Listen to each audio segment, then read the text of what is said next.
Vijay doctor Ramadoss கூட்டணி வருமா வராதாங்கிறது நோபடிஸ் கெஸ். இன்னைக்கு அவருக்கு auditor I think mister Venkatraman நினைக்கிறேன், அவர் ராமதாஸை பார்த்து பேசினாங்கிற மாதிரி ஒரு தேசிய செய்தி வந்திருக்குது. இந்த செய்திப்படி உண்மையாக இருந்ததுன்னா அது விக்கிரவாண்டி மாதிரி 2வது இடத்தை முடிவு பண்ணக்கூடிய ஒரு கட்சியாட்டு பாமக இருந்ததுன்னா Edappadi Palaniswami will be under peril. So the battle is fought in the mind of Edappadi Palaniswami. இப்போ ஏடிஎம்கே பிஎம்கே அலைன்ஸை பொறுத்தளவில் கவுண்டர் ஓட்ஸ் வந்து இங்கே ஷிஃப்ட் ஆகலன்ற ஒரு பாயிண்ட்டை சொன்னீங்க இல்லையா? இப்போ லெட்ஸே இப்போ பிஎம்கே டிஎம்கேவோட அலைன்ஸ் வைக்கிறாங்கன்னு வச்சுப்போம், டிஎம்கேவோட கோர் ஓட்டர்ஸ்லாம் ஷிஃப்ட் ஆவாங்களா? பிஎம்கேவுக்கு கன்வெர்ட் ஆகுமா? அது ஆப்ஷனாக காட்டுறாரு. ஸ்டாலினுக்கு தேவையாங்கிறது பெரிய கேள்விக்குறி. விஜய் பலம் நிரூபிக்காதவர். வட தமிழகம் வந்து போல்ரைஸ்ட் இதில் பாமக 2009 2வது இடத்தை முடிவு பண்ணுறாங்க. அப்போ விஜய் சிஎம்மா சொன்னால் விஜய் பாமக வந்து 2வது இடம் வரதுக்கான ஒரு சாத்தியக்கூறுகள் வரலாம். இந்த ஸ்ட்ராட்டஜிங்கிறது விஜய்க்கு ஆடிட்டர் வெங்கட்ராமன் எடுத்துகிட்டு போன வியூகம்னாலும் கூட ஆக்சுவலாக நான் இப்போ பிஎம்கேவும் அதான் பண்ணுறாங்களோ, டிவிகேவை காட்டி பாஜக அதிமுகவோட பேரம் பேசுகிறாங்களோ. இப்போ அவங்க 2 ஒன்றா சேர்ந்ததுனால டிவிகே காட்டி பாஜக அதிமுக பேரம் பேசலாம், அல்லது இடத்துக்கே போயிடலான்னு ஜிகே மணி மூலமாக திமுகவை காட்டி பேரம் பேசலாம். ஸோ பாமக தங்கள் பேரத்துக்கு வந்து விஜயை ஒரு இதாட்ட பயன்படுத்துகிறாங்க. நாளைக்கு பேரம்ங்கிறது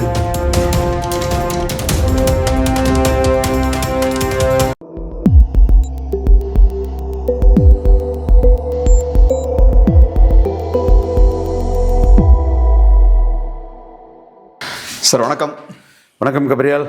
ஸோ இப்போ பாமகவுக்கும் தாவேக்காவுக்கும் இடையே கூட்டணி பேச்சுவார்த்தைகள் போயிட்டுருக்கு அப்படின்ற நியூஸ்லாம் வருது. ஏன்னா இப்போ இதுவரை நம்பப்பட்ட விஷயம் என்னன்னா, பாமக ஏதோ ஒரு பாயிண்ட்ல அவங்க அதிமுக பாஜக கூட்டணி போய் சேர்ந்துருவாங்க அப்படின்ற மாதிரி தான் எதிர்பார்க்கப்பட்டது. இப்போ டிவிகேவோட அவங்க பேச்சுவார்த்தை நடத்துறாங்கன்னா அதை எப்படி பார்க்குறது? ஏதோ ஒரு ஆடிட்டர் வெங்கட்ராமனா ஏதோ ஒருத்தர் டாக்டர் ராமதாஸை சந்திச்சாருங்கிற மாதிரி ஒரு செய்திகள் வருது.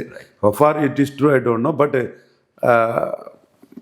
தாவேக்கா சம்பந்தப்பட்ட பல நிகழ்வுகளும் வந்து பிகைண்ட் தி சீன் தான் நடக்குது. ஆடிட்டர் சத்திரன் குருமூர்த்தி கூட அதிமுக கிட்ட பேசுனதை பற்றியெல்லாம் பேசுகிறாங்க.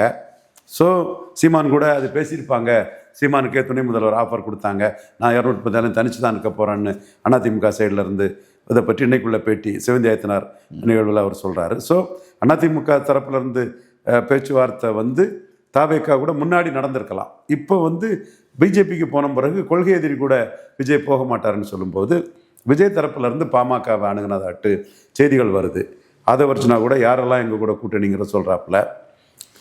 இதில் விஜய் வந்து விக்கிரவாண்டியிலே களத்துக்குள்ளே வந்திருக்கணும், போலீஸ் ஸ்டேஷனை உடைச்சிருக்கணும். சீமான் போலீஸ் ஸ்டேஷனை உடைக்க முடியலைனாலும் களத்துக்குள்ளே நின்னது ஒரு பெரிய விஷயம். அதிமுக ஓட்டு 36%, 23 ரெட்டலைக்கே போயிட்டு உதயசூரியனுக்கே போயிட்டு ரெட்டலை ஓட்டு. 12 ராமதாஸுக்கு வந்து 1% தான் வந்தது. எடப்பாடி பழனிசாமிக்கு ஓட் டிரான்ஸ்ஃபரிங் கெப்பாசிட்டி கிடையாது, சீட் கன்வெர்ட்டிங் கெப்பாசிட்டி கிடையாதுங்கிறதுக்கு விக்கிரவாண்டி பெரிய ஆதாரம். அப்போ அப்படிப்பட்ட ஒரு சூழ்நிலைக்குள்ள ஈர்ப்பு சக்தி உள்ள விஜய் களத்துக்குள்ளே வந்து நின்னார்னா அந்த போலீஸ் ஸ்டேஷனை உடைச்சிருக்கலாம். அது உடைக்காதது மைனஸ், அது துணிச்சல் இல்லாத செயல். இப்போ அந்த போலீஸ் ஸ்டேஷனுக்குள்ளே வந்து தான் வந்து ஒரு ஆளாக முடியும்னு விஜய் திட்டம் போடுறது ஒரு சரியான வியூகமாக தான் விஜய் சைடில் இருந்து நான் பார்க்குறேன். விஜய் பலம் நிரூபிக்காதவர். வட தமிழகம் வந்து போல்ரைஸ்ட் இதில் பாமக 2009 2வது இடத்தை முடிவு பண்ணுறாங்க. அப்போ விஜய் சிஎம்மா சொன்னால் விஜய் பாமக வந்து 2வது இடம் வரதுக்கான ஒரு சாத்தியக்கூறுகள் வரலாம். இந்த ஸ்ட்ராட்டஜிங்கிறது விஜய்க்கு ஆடிட்டர் வெங்கட்ராமன் எடுத்துகிட்டு போன வியூகம்னாலும் கூட ஆக்சுவலாக நான் செயல்படுத்த முயன்ற ஒரு ஸ்ட்ராட்டஜி தான். தினகரன் 5.5 வச்சிருக்கிறவர் அண்ணன் ரஜினிகாந்த் சிஎம்மா ஏற்றுக்கிற தயாராக இருந்தார். அவர் வந்து அவருக்கு செல்வாக்கான தொகுதியெல்லாம் அண்ணன் கொடுக்கக்கூடிய பட்சத்தில் அவர் ஏற்றுக்கிற தயார் இருந்தார். அன்றைய சூழ்நிலையில் அவருக்கு ஸ்டாலின் கூட சேர முடியாது, எடப்பாடி கூட அவருக்கு விரோதம், 420 2 பேருமே திட்டிகிட்டு இருந்த காலகட்டம்.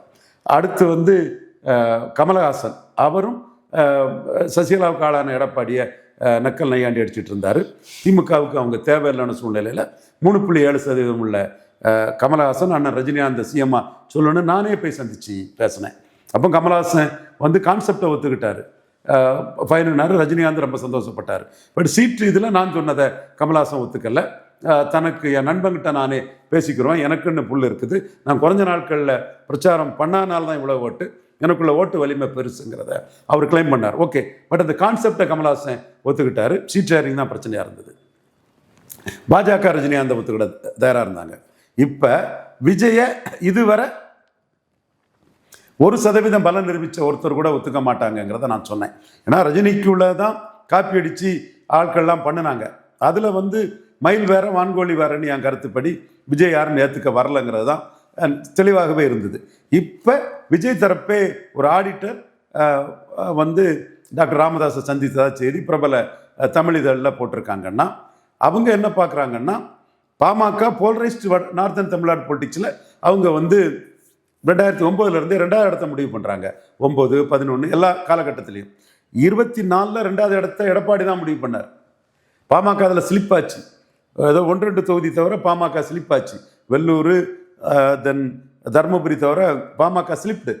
ஆனாலும் கூட விக்கிரவாண்டி களத்துக்குள்ள எடப்பாடி வராததுனால அந்த இடைத்தேர்தல் களத்துக்குள்ள பாமக 29% வாக்கெடுத்து டாக்டர் ராமதாஸ் வில் பவரில் திண்ணை பிரச்சாரம் பண்ணி பெரிய 50 பூத்தில் திமுக அணி பணபலத்தை மீறி முறியடிச்சு காட்டி வன்னியர்களுக்கு நான் பெரிய சக்தின்னு காட்டிட்டாரு. இப்போ மாமல்லபுரத்தில் 10 லட்சம் பெரிய கூட்டம், லட்சங்களை விட்டுருங்க, மிகப்பெரிய கூட்டத்தை அவங்க ஆர்கனைஸ் பண்ணி பெரிய ஒரு தங்கள் பலத்தை காட்ட நிற்கிறாங்க. விஜயும் விக்கிரவாண்டியில் ஒரு கூட்டத்தை ஆர்கனைஸ் பண்ணவர் தான். அவர் பலம் நிரூபிக்காதவர். ஸோ இன்னைக்கு வந்து பாமக வந்து ஒரு இடியாப்ப சிக்கல்ல மாட்டிட்டு இருக்குது. அவங்க என்டிஏ பிஜேபியை காட்டி பாமக கிட்ட பேரம் பேசலான்னு, அதிமுக கிட்ட பேரம் பேசலாம்னு நினைச்சாங்க. அல்லது அதிமுக காட்டி அண்ணாமலை கிட்ட பேரம் பேசலாம், பாஜக கிட்ட பேரம் பேசலாம்னு நினைச்சாங்க. அப்படி பேரம் பேசி தான் 10 சீட்டை என்டிஏக்குள்ள வாங்கினாங்க. இப்போ பிஎம்கேவும் அதான் பண்றாங்களோ, டிவிகேவை காட்டி பாஜக அதிமுகவோட பேரம் பேசுறாங்களோ. இப்போ அவங்க 2 ஒன்னா சேர்ந்ததுனால டிவிகே காட்டி பாஜக அதிமுக கிட்ட பேரம் பேசலாம், அல்லது இடத்துக்கே பேரலான்னு ஜிகே மணி மூலமா திமுகவை காட்டி பேரம் பேசலாம். ஸோ பாமக தங்கள் பேரத்துக்கு வந்து விஜய ஒரு இதாட்ட பயன்படுத்துறாங்க. நாளைக்கு பேரம்ங்கிறது சிலிப்பாகி அலைன்ஸ் ஆட்டே ஆயிடலாம். இங்க பேரம் 35-40 சீட்டு இங்க கேட்பாங்க, எடப்பாடி கொடுக்க மாட்டான்னா சரி 35-40 சீட்டு இவங்கள்ட்ட கேட்டு திமுக விஜய் வந்து அப்போ தெருவில் போயிடுவார். விஜய்க்கு யாரும் இருக்க மாட்டாங்க, அவர் களத்துக்குள்ள நிற்பாரா என்ன வாங்குறதே டவுட்டு. அப்போ திமுக அணிக்கு வந்து பறையர்களும் செங்குந்தர் முதலியார் உடையார்களும் கிறிஸ்தவ முஸ்லீம் கன்சால்டேட் ஆனால் நம்ம ஜெயிக்க முடியாது. ஏற்கனவே அதிமுக அணியில் வந்து 2019 இவங்க டாக்டர் ஐயா செல்வாக்கில் தென்சென்னையில் ஜெயலலிதா அம்மையார் ஜெயித்தாங்க, திருவள்ளூரில் ஜெயித்தாங்க, நல்ல லீடிங் திருவள்ளூரில், தென் விழுப்புரத்தில் ஜெயித்தாங்க, கொஞ்சம் லீடிங் தான், சேலத்தில் செம்மலண்ணன் ஜெயித்தார், மயிலாடுதுறையில் ஓஎஸ் மணியன் ஜெயித்தார், இது திருப்பூரில் அந்தியூர் பவானி வன்னியர் ஓட்டில் அதிமுக ஜெயித்து 7 சீட்டு டாக்டர் ராமதாஸ் ஜெயித்து கொடுத்தாரு. ஆனால் அனானப்பட்ட ஜெயலலிதா அம்மையாருக்கு நான் வன்னியர் ஓட்டை கன்சாலிடேட் டிரான்ஸ்ஃபர் பண்ண முடியல. அதுக்கு எங்கள் உழைப்பும் மனிதநீதிக்கு மனிதநீதி அடிப்படையில் நாங்கள் பிற ஜாதிகளை கிருஷ்ணகாந்தன் யாதவ், அன்பாளன் யாதவ், ஜிகே வாசனுக்கு சொந்தக்காரன் ஒரு உடையார், கஞ்சம் ரெட்டி, கவரா நாயுடு, கிராமணி சங்கம், பல ஜாதி சங்கங்களை சேர்த்து பாமக தோக்கடிக்கூடிய ஒரு களத்தை நாங்கள் ஊடகங்களில் வெளிப்படையாகவே பேட்டி கொடுத்து எங்கள் பிற்படுத்தப்பட்ட ஒரு பேரவைன்னு அதுக்கு நான் அமைப்பாளராக இருந்தேன், இன்னும் இருக்கிறேன். அந்த அது அன்பாளன் ஆதி யாதவ் உடலில் சரினால ஃபங்க்ஷன் பண்ணலைன்னாலும் கூட அவர் தான் அதுக்கு தாய் தந்தையெல்லாம் அன்பாளன் யாதவ் தான், வந்தவாசியை சேர்ந்த யாதவர் தான் அதுக்கு முக்கியமாக இருந்தார். அதில் நாங்களும் வந்து எங்கள் பங்களிப்பும் செய்யும்போது அதிமுக ஓட்டு பாமகவுக்கு டிரான்ஸ்ஃபர் ஆகாமல் பாமக எல்லா இதுலையும் தோற்று போனாங்க. அதே மாதிரி 2019 அதுலேயும் அவங்க 2016 மாற்றம் முன்னேற்ற அன்புமணி ஜான் ஆரோக்கியசாமியை வச்சு 5.5% ஜான் ஆரோக்கியசாமி அதை எடுத்து கொடுத்தார். ஜெயிக்க வைக்க முடியல, அது வேற வீகத்தில் தட்டிட்டோம். அந்த இதை பண்ணக்கூடிய ஒரு சிச்சுவேஷனில் அவங்க மீண்டும் தனிச்சு போகாமல் அதிமுக கூட்டணி போகும்போது பொருந்தா கூட்டணி ஆகி தர்மபுரியில் கூட விளையாட கொண்டு ஓட்டு போடலாம். இதைத்தான் நான் திரும்ப திரும்ப சொல்லிட்டு இருப்பேன். வேற எந்த அரசியல் விமர்சகருக்கும் இந்த களம் தெரியாது. ஏன்னா நான் பாமகலேருந்து வந்தவன், இந்த முன்னிலேருந்து வந்தவன், தாளிங்க நாடார் கூட இருந்து வந்தவன், அது பிறகு டாக்டர் ராமதாஸ் கூட இருந்து வந்தபோது எனக்கு களம் தெரியும். அந்த களத்துல இருந்து நான் எழும்பி வந்தவன். ஸோ அந்த கள நிலவரம் வந்து விளையாட கொன்றே போடலங்கும் போது 19 அவ்வளோ சீட்டும் தோற்று போச்சு. அதுக்கு பிறகு 2021 அந்த 10.5 வன்னியர் கன்சால்டேட் ஆனாங்க. அதில் ஒரு 4 சீட்டு ஜெயித்தாங்க. ப்ளஸ் மயிலம் தொகுதியில் சீமான் பறையர் ஓட்டுகளை பிரித்தனால மயிலம் தொகுதியும் ஜெயித்தாங்க, 5 சீட்டு ஜெயித்தாங்க. இந்த கூட்டணிக்கு பிறகு அன்புமணி என்ன சொல்கிறாருன்னா, உங்கள் ஓட்டு எங்களுக்கு வரல, அவர் பட்டியல் கொடுக்குறாரு, 60 விளையாட கொன்ற ஓட்டு வரலங்கிறத வெளிப்படையாக கொடுக்குறாரு அன்புமணி பல ரிப்போர்ட்டர்ஸ்கிட்ட. எங்கள் ஓட்டால் நீங்கள் 35-40 தொகுதி ஜெயித்திட்டீங்கன்னு அன்புமணி சொல்கிறாரு. இவர் எடப்பாடி என்ன சொல்கிறாரு, நீங்கள் மாறி மாறி கூட்டணி போகக்கூடியவங்க திமுக கூட்டணியிலே போய் சேர்ந்துட்டீங்கன்னு சொல்கிறாரு. துறைமுருகன் ரூட்டில் திமுக கூட கொஞ்சம் நட்பு பாராட்டினது, மணிவண்ணன் ரூட்டில் பாராட்டினது எடப்பாடிக்கு பிடிக்கல, அந்த அடி அடிக்கிறாரு. அப்போ இவங்க அதுக்கு பிறகு கிராமப்புற உள்ளாட்சியில் பிரிஞ்சுட்டாங்க, நகர்ப்புற உள்ளாட்சியில் பிரிஞ்சுட்டாங்க. மக்களவை தேர்தலில் தொண்டர்களும் கட்சி 2ஆம் கட்ட தலைவர்களும் அதிமுக கூட்டணி இருக்குன்னு சொல்லும்போது இவங்க பாஜகவோட இருந்தாங்க. அப்போ 2021 5 சீட்டு ஜெயித்த பிறகு இவங்களுக்கு இடையில இவ்வளவு விரோதங்களும் பகைகளும் வந்தாச்சு. சார் ஒரு கேள்வி, இப்போ நீங்கள் சொன்னீங்க இல்லையா, இப்போ ஏடிஎம்கே பிஎம்கே அலையன்ஸை பொறுத்தளவில் கவுண்டர் ஓட்ஸ் வந்து இங்கே ஷிஃப்ட் ஆகலன்ற ஒரு பாயிண்ட்டை சொன்னீங்க இல்லையா. இப்போ லெட்ஸே இப்போ பிஎம்கே டிஎம்கேவோட அலைன்ஸ் வைக்கிறாங்கன்னு வச்சுப்போம், டிஎம்கேவோட கோர் ஓட்டர்ஸ்லாம் ஷிஃப்ட் ஆவாங்களா பிஎம்கேவுக்கு, கன்வெர்ட் ஆகுமா? அது ஆப்ஷனாக காட்டுறாரு. ஸ்டாலினுக்கு தேவையாங்கிறது பெரிய கேள்விக்குறி. ஸ்டாலினுக்கு தேவையில்லையே, 3 முறை அவர் கலைஞர் செய்யாத சாதனையை செய்துட்டாரு. ஆனால் ஓட் ஷிஃப்ட் ஆகுமா? நான் என்ன வர்றேன்னா அது கொஸ்டினே ஒன்று அரைசுங்கிறேன். கலைஞர் செய்யாத சாதனையை, புரட்சி தலைவி செய்யாத சாதனையை மு.க. ஸ்டாலின் பாமக விஷயத்தில் செய்துட்டார. இது நிறைய பேருக்கு தெரியல. திமுக செய்தி தொடர்பாளர் கூட இதை நுணுக்கமாக எடுத்து பலரும் பேசல. நான் உண்மையை சொல்றேன். 98ல் நம்மளோட எண்ட் ஜஸ்டிஃபைஸ் மீன்ஸ் அந்த இதில் சோசியல் போல்ஸுங்கிறதுல அதிமுக பாமக கூட்டணி உருவாக்கணும், முதல் வெற்றியை டாக்டர் ஐயா பெற்றாரு. 99லே ஜெயலலிதாவை தோக்கடிச்சு காட்டிட்டாரு கலைஞர் கூட நின்று. திரும்ப 2001 ஜெயலலிதா கூட நின்று கலைஞரை தோக்கடிச்சு காட்டிட்டாரு. ஆனால் மு.க. ஸ்டாலின் கலைஞர் ஜெயலலிதா செய்யாத சாதனையாட்டு 3 முறை பாமகவை தோக்கடிச்சு காட்டியிருக்கிறார். ஸோ பாமகவை தொடர்ந்து தோற்கடிச்சு காட்டக்கூடிய ஒரு சக்தி மு.க. ஸ்டாலின் இருக்குது. விக்கிரவாண்டியிலையும் அதை பறையர் பிரஜாதிகள் கன்சால்டேஷன்ல செய்து காட்டினார். ஸோ பாமக ஒரு ஃபோர்ஸ், அதில் எந்த மாற்றமும் இல்லை. 5 எம்எல்ஏ சீட்டு இருக்குது. ஸோ அவங்க இந்த முறை அவங்க 2009ஆம் ஆண்டுல இருந்தே தொடர் தோல்வியில் இருக்கிறாங்க. 2வது இடத்தை அங்கே நிரூபிக்கக்கூடிய சக்தியில் இருக்காங்க. இந்த முறை எப்படியும் ஜெயிக்கணும்னு நினைக்கிறாங்க. திமுக ஆப்ஷன் வந்தால் பாமக அவைல் பண்ணிக்குவாங்க. அதனால தான் மாநில உரிமை, ஹிந்தி எதிர்ப்பு, நீட் எதிர்ப்பெல்லாம் அவங்க முன்னெடுத்து போகிறாங்க. அந்த இஸ்லாமிய அறக்கட்டளை வக்ஃப் போர்டு அந்த இதுக்குள்ள அன்புமணிக்கு ஸ்டாண்டு தவறுன்னு டாக்டர் ராமதாஸ் சொல்றாருன்னா எஸ் ஓப்பன் டிஎம்கே ஆப்ஷன். இப்போ திமுக ஆப்ஷன் வந்தாலும் சொல்றீங்க இல்லையா, பாமகவை பொறுத்தளவில் திமுக ஆப்ஷன் இருக்கா? திமுகவால் பாமகவை அகாமடேட் பண்ண முடியுமா? அதுக்கான ஸ்பேஸ் அங்கே இருக்கா? அதாவது அரசியல் களத்தில் சான்ஸ் எடுக்க முடியாதுங்கிறது ஒரு பெரிய புள்ளி இருக்கு. நடக்காதுங்கிறதெல்லாம் தெருவில் இருந்து பேசுறவங்க, நம்மள மாதிரி யூடியூப்ல பேசுறவங்க, டிவியில் பேசுறவங்க என்னவும் பேசலாம். இப்படி ஒரு சான்ஸ் இருக்குன்னா ஸ்டேக்ஸ் இல்லாதவன், அதனால லாபமோ நஷ்டமோ அடையாத ஒரு நபர் வந்து அதை எள்ளி நகையாட்டலாம், சிரிச்சுட்டு போகலாம். அவன் அறிவுக்கு, அவன் உணர்வுக்கு அவன் பேசிட்டு போவான். ஆனா லாப நஷ்டத்தை பார்க்கக்கூடிய அந்த முடிவெடுக்கக்கூடிய பிளேயர் அதுல சான்ஸ் எடுக்க முடியாது. இந்த புள்ளியில தான் கலைஞரை நாங்க அரசியல் ரீதியா மிரட்டி ஜெயலலிதாவும் தேமுதிகவும் சேர்ந்தா 40 சீட்டும் போயிடும், உங்களுக்கு தலையே போயிடும். ஆனா டாக்டர் ராமதாஸ் நீங்க ஜெயலலிதா மடியில கட்டிட்டீங்கன்னா, அதிமுக அலையன்ஸுக்குள்ள தள்ளிட்டீங்கன்னா ஒரு கை வேணா போகலான்னு 2009ல் பண்ணோம். அப்போ கலைஞரை என்ன சொல்லிட்டாருன்னா, கூட இருந்த கட்சி நிர்வாகிகள் பொன்முடி, துறைமுறை, அந்த நாடார் வக்கீல் இது விஜிக்க மண்டபத்திலே போய் இருந்து காத்து கடந்து அந்த அலையன்ஸை உண்டு பண்ணிடுவாயா அப்படின்னு நமக்கு 40 போயிடும். டாக்டர் இல்லைனாலும் பரவாயில்லையா, அவரு என்னவோ பண்ணிட்டு போறாரு, நமக்கு சின்ன பாதிப்பு தாங்க இருக்கும், திருமாவளவன் வச்சு சமாளிக்கலான்னு அந்த சான்ஸ் எடுக்க முடியாதுங்கிற புள்ளியில அந்த முடிவை கலைஞர் எடுத்தாரு. அப்ப ஜெயலலிதா அம்மையாரே விஜயகாந்த மக்களவையில் சேர்க்க தயார் இல்லை, நீங்க வேணா சட்டமன்றத்துக்கு மக்களவையில் தோத்தம் புறவு வாங்கன்னு தான் ஜெயலலிதா அம்மையார் நினைச்சாங்க. பட் கலைஞர் சான்ஸ் எடுக்க முடியாதுங்கிற புள்ளியில ராமதாஸை ஜெயலலிதா தரப்புல தள்ளி விட்டுட்டாரு. அந்த இடம் வந்து ராமதாஸ் அவ்வளவு சீட்டும் அடிபட்டு போனார். ஆக அந்த முடிவு எடுக்கிறது தலைவர்கள் தான். இன்னொன்று நாம வந்து ஒரு செய்தி பண்ணியிருந்தோம். 2006ஆம் ஆண்டு விஜயகாந்தும் திருமாவளவனும் சேர்ந்தா, கேப்டனும் சகோதரர் திருமாவும் சேர்ந்தா 30 தொகுதியில் அதிமுக 3வது பேருன்னு எம் நடராஜன் பதறிட்டார். அவர் ரொம்ப நுணுக்கமான அரசியல்வாதி. ஜெயலலிதாவுக்கும் அவருக்கும் ஈகோ வார் இருந்தாலும் கூட ஜெயலலிதாவுக்காக தான் அவர் கடைசி வரை தன்னோட அரசியலை பண்ணிட்டு இருந்தார். பட் உள்நோக்கம் ஜெயலலிதாவுக்கு பிறகு தாங்கள் பிடிக்கணும்னு பண்ணார். அப்போ ஜெயலலிதா அதில் தளர்ச்சி அடையக்கூடாதுங்கிறதுக்காக 3வது இடம் 30 தொகுதியில் 3வது பேர் வாங்கினோன்னே உடனே அவங்க வந்து திருமாவளவனை அதிமுக அலையன்ஸில் கொண்டு சேர்த்தாங்க. ஆக்சுவலாக விஜயகாந்த் வந்து ஜாதி கட்சியோட கூட்டணி கிடையாது, திருமாவளவன் கூட கூட்டணி சேரதுக்கே விரும்பல. அப்போ இந்த இடம் battle is spot in the mind of Edappadi Palaniswami. Vijay doctor Ramadoss கூட்டணி வருமா வராதாங்கிறது நோபடிஸ் கெஸ். இன்னைக்கு அவருக்கு auditor, I think mister Venkatraman நினைக்கிறேன், அவர் ராமதாஸை பார்த்து பேசினாங்கிற மாதிரி ஒரு கேசிய செய்தி வந்திருக்குது. இந்த செய்திப்படி உண்மையா இருந்ததுன்னா அது விக்கிரவாண்டி மாதிரி 2வது இடத்தை முடிவு பண்ணக்கூடிய ஒரு கட்சியாட்டு பாமக இருந்ததுன்னா Edappadi Palaniswami will be under peril. So the battle is fought in the mind of Edappadi Palaniswami. அவர் தான் இந்த இடத்துக்குள்ள பாமக எந்த அளவுக்கு அவசியங்கிறத முடிவு பண்ணும். பாமகவை விட பாஜக கிட்ட போனால் எல்லாரும் நம்மகிட்ட வந்தாகணும்னு ஒரு ஒரு மேக்ரோ டிசிஷன் எடுத்துட்டு போயிட்டார் அவர்.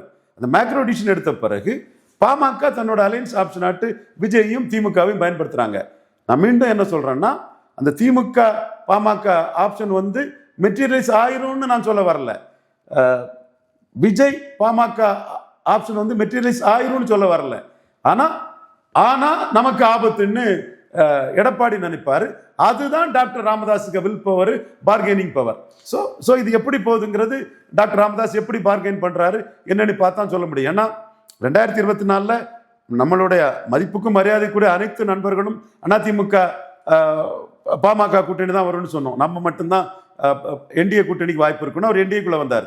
So Ramadoss has opened 3 options, ADMK option, DMK option and Vijay option தான் இதை எடுத்து நம்ம உற்று நோக்கணும். விஜய் ஆப்ஷன் விஜய் தரப்புல இருந்து ராமதாஸ் ஓப்பன் பண்ணியிருக்காங்க. அதான் இப்போ நீங்கள் சொல்றது போல இப்போ ராமதாஸ் அவர்களை பொறுத்தளவுல எல்லா டோர்ஸையும் அவர் ஓப்பனாக வச்சுக்கிறார். ஸோ நெகோசியேஷன் பவரை வந்து அவருக்கு அது கொடுக்கும், அதை அவர் என்ஜாய் பண்றாரு. ஆனால் களத்தில் பார்க்கும்போது நிஜமாவே அவருக்கு வேற எந்த ஆப்ஷனும் இல்லையோ அப்படின்ற மாதிரி தான் தோணுது. ஏன்னா இப்போ டிவிகே கூட போனோம்னா நீங்கள் சொன்னது போல டிவிகேவுக்கு அது நல்லது, பட் அது பிஎம்கேவுக்கு எப்படி சீட்ஸாக கன்வெர்ட் ஆகும்னு தெரில. அதே மாதிரி டிஎம்கே அலைன்ஸை பொறுத்தளவில் ரொம்ப க்ரௌடடாக இருக்காங்க. ஸோ டிஎம்கேனால எப்படி அகாமடேட் பண்ண முடியும் அப்படின்றது ஒரு கேள்வி. விசிகே உள்ள நல்லா ஜெல் ஆகிட்டாங்க, இது ஒன்று இருக்கு. அப்புறம் இன்னொரு முக்கியமான விஷயம் என்ன, நீங்கள் சொன்னீங்க இல்லையா சார், இப்போ ஏடிஎம்கேவை பொறுத்தளவில் கவுண்டர் ஓட்ஸ் இங்கே டிரான்ஸ்ஃபர் ஆகலன்னு சொன்னீங்க இல்லையா, அது மாறுறதுக்கான வாய்ப்பு இருக்குன்னு பார்க்குறேன் இந்த தடவை. ஏன்னா இப்போ ஏடிஎம்கே ப்ளஸ் பாஜகன்னு சேரும்போது இப்போ திமுகவை வீழ்த்தணும்னா இங்கே தான் நீங்கள் ஓட் போடணும் அப்படின்ற ஒரு கட்டாயம் ஏற்படும். அது வேறங்க, 35 சீட்டு கொடுப்பீங்களா? யாரோ சீஃப் மினிஸ்டருக்கு நான் ஏன் குறைஞ்ச சீட்டுக்கு போனோம்? ஆனால் வேற என்ன ஆப்ஷன் இருக்கு உங்களுக்கு? நம்ம விஜய் ஆப்ஷனுக்கு நான் போவேன். அப்போ சீட்ஸ் கிடைக்காது இல்லையா விஜய்கிட்ட போனா? விஜய் முடியாது இல்லை, விஜய் ஆப்ஷன் தான் 50-50 பேசுறாங்க. ஜெயிக்க முடியும்னு நினைக்கிறீங்களா? கன்வெர்ட் ஆகும் நினைக்கிறீங்களா? அது எடப்பாடி பயந்து 35-40 கொடுத்துட்டாருன்னா லாபம் தானே. கலைஞர் கொடுத்தாருல 8+1. நான் எண்டு ஜஸ்டிஃபைஸ் மீன்ஸ் 98 கலைஞர் ஓட இவெல்லாம் என்ன, இவங்களுக்கெல்லாம் என்ன அரசியல் தெரியும்னு கலைஞர் நினைச்சிட்டு இருந்த இடத்துல என்னை பற்றி கதறினார், முரசொல்ல எழுதினாரு, பேட்டி கொடுத்தாரு. ராமதாஸ் கொள்கைவாதி, அவருக்கு அரசியல் அவருக்கு செய்தி தொடர்பாளர் ரவீந்திர துரைசாமி கொள்கையற்ற முறையில் ஒரு கூட்டணி உருவாக்கிட்டாருன்னு முரசொல்ல எழுதினாரு, ஓப்பனா பேட்டி கொடுத்தாரு. இப்போ எண்டு ஜஸ்டிஃபைஸ் மீன்ஸ்ன்னு ஒரு அலைன்ஸை நம்ம உருவாக்கி கலைஞரை வந்து அடுத்தால கதற வேண்டிய சூழ்நிலை ஆகிப்போச்சு. அடுத்தால கலைஞர் 8+1 கொடுத்தாரு, அதே கலைஞர் 8+1 கொடுத்தாரு. அப்ப இதெல்லாம் அந்த முடிவெடுக்கிறவனுக்கு மனசுல தான் இருக்குது. விஜயும் ராமதாஸும் சேர்ந்தா நம்ம 3வது பேர் ஒன்று சிவி சண்முகம், கேபி முனுசாமி, வீரமணி, இவங்கெல்லாம் இன்னொருத்தர் மணி யாரு அன்பழகன், இவங்கெல்லாம் நினைச்சாங்கன்னா ராமதாஸ் எப்படி ரீட்டைன் பண்ண வருவாங்க. ஸோ இப்போ உங்களை பொறுத்தளவுல பிஎம்கேவோட எக்ஸ்பெக்டேஷன் 35 சீட்ஸாக இருக்குன்றீங்க. கண்டிப்பா இவர் கணேஷ்குமார் தம்பி முன்னாள் எம்எல்ஏ ரொம்ப தெளிவாக சொன்னார், ஒவ்வொரு எலெக்ஷன்லையும் நாங்கள் ஏறிட்டு தான் போகிறோம், இந்த 10.5க்காக தான் நாங்கள் 23 நின்னுமே தவிர நாங்கள் 30-35 தான் போவோம்னு வாதங்களில் கணேஷ்குமார் தம்பி சொன்னார். ஆனால் திமுகவாலையும் அதை கொடுக்க முடியாதுல்ல சார்? திமுக கொடுக்க முடியாது. திமுக இவர் ஜிகே மணி போனாங்கன்னா தரதெல்லாம் எம்எல்ஏ போஸ்ட்னு தான் போனாது. அது ஸ்டாலின் கொடுக்கறது எம்எல்ஏ போஸ்ட், திருமாவளவனுக்கு எம்எல்ஏ போஸ்ட், எம்பி போஸ்டா ஸ்டாலின் கொடுத்துட்டு இருக்காரு. அதனால சகோதரர் தொல் திருமா வெற்றி பெறா இருக்காரு. நம்ம தோல்வி வளையத்தில் சக்தியா இருந்தும் இருக்குன்னு நினைச்சு ஸ்டாலின் போனால் தரதெல்லாம் எம்எல்ஏ போஸ்ட்னு குறைஞ்ச சீட்டு தான் போக முடியும். நான் ஆப்ஷன் தான் சொன்னேனே தவிர மெட்டீரியலைஸ் ஆயிரும்னு சொல்ல வரல. அதிமுக பாமக கூட்டணி தொடர் தோல்வி கூட்டணி 2009 இருந்து. அதிமுக பாமகவுக்கு போனால் ஸ்டாலின் வந்து நான் வன்னியரை கன்சால்டேட் பண்ணி தோற்கடிச்சிட முடியும். 2021க்கு பிறகு அவங்களுக்குள்ள முட்டல் மோதல் வந்து திமுகவிலே சேர்ந்துட்டாரு, மாறி மாறி கூட்டணி போகக்கூடியவர்னு எடப்பாடி விமர்சனம் பண்ண, உங்களால் எங்களுக்கு என்ன லாபம், எங்களால் தான் உங்களுக்கு 30 சீட்டு லாபம்னு அன்புமணி சொல்ல, அந்த அணிக்குள்ளே போனால் 2009, 19, 21 பண்ணதை விட எஃபெக்டிவாக கலைஞரை விட புத்திசாலித்தனமான நிதானமான அரசியல்வாதியான முக ஸ்டாலின், எஸ் கலைஞரை விட புத்திசாலித்தனமான அச்சமின்றி பாமகவை டீல் பண்ணக்கூடிய லீடரான ஸ்டாலின் தோற்கடிச்சு காட்டிட முடியும். 3 தடவை தோற்கடிச்சு காட்டிட்டாரு. ஜெயலலிதா பண்ணாதது கலைஞர் பண்ணாததை ஸ்டாலின் பண்ணி காட்டிட்டாரு. ஸோ அது அவங்களுக்கு ஒரு டேஞ்சரஸ் ஜோன். அப்போ அந்த ஜோன்ல இருந்து வெளிப்படணும். நீங்க உங்களுக்கு வேற வழியே இல்லை, take it or leave it தான், நான் பாஜக பிடிச்சிட்டேன்னு எடப்பாடி பண்ணாருன்னா அதுல இருந்து தப்பணும். ஸோ டிஎம்கே ஆப்ஷன் ஜிகே மணி மூலமா, துரைமுருகன் மூலமா ஓப்பன் பண்ணிக்குவோம். விஜய் ஆப்ஷன் வாராங்க, வெங்கட்ராமன் ஒரு ஆடிட்டர் மூலமாட்டு வரதா சொல்றாங்க. நான் தகவல் தான் எனக்கு கிடைச்சது, அதை தான் சொல்றேன். ஸோ அந்த ஆப்ஷனை ஓப்பன் பண்ணி வச்சிருக்கோம். Option open, harder bargaining, best bargaining. ரொம்ப நன்றி சார், உங்க பிஸியான டைம்ல அருமையான ஒரு பீரியட் ரொம்ப நன்றி. நன்றி.